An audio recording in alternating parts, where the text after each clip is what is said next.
What happens to a society that makes happiness a crime?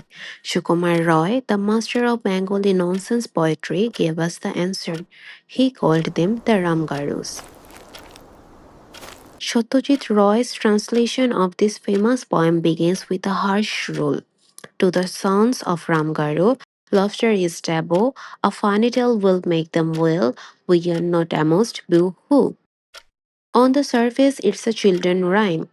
But beneath the surface, it's a psychological diagnosis. The Ramgarusian layer is a metaphor for any environment defined by extreme behavioral restriction. In this world, melancholy isn't just a mood, it is the law. The Ramgaru represents a mindset that equates misery with discipline and views spontaneity and creative freedom as dangerous disruptions to order.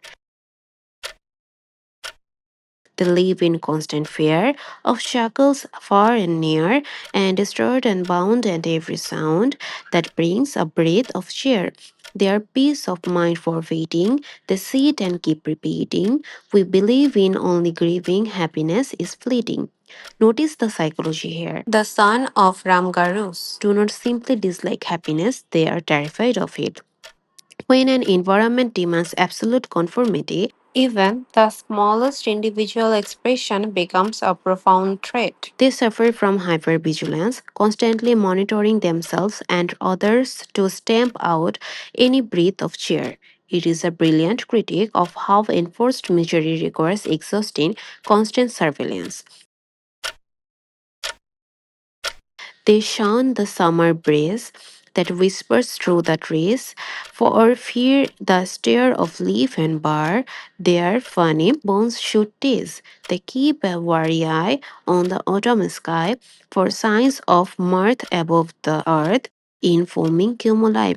The darkness of the night brings them no respite as fireflies extemporize their dance of delight.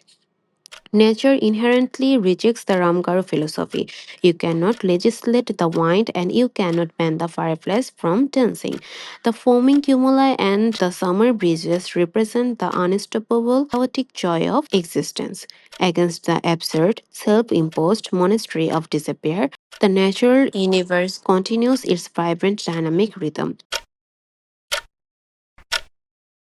Those of you who are jolly and feel to woo is folly must not refuse the Ramgaros, their right to melancholy. The Ramgarusian lair, bred of sun and air, is doomed to be a monastery of permanent despair.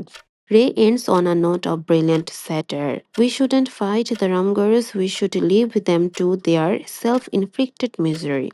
The Sons of Ramgaru is ultimately a defense of mental freedom and a warming. In our modern pursuit of relentless productivity and a strict, joyless order, we have to ask ourselves how much of the Ramgaru lives in us.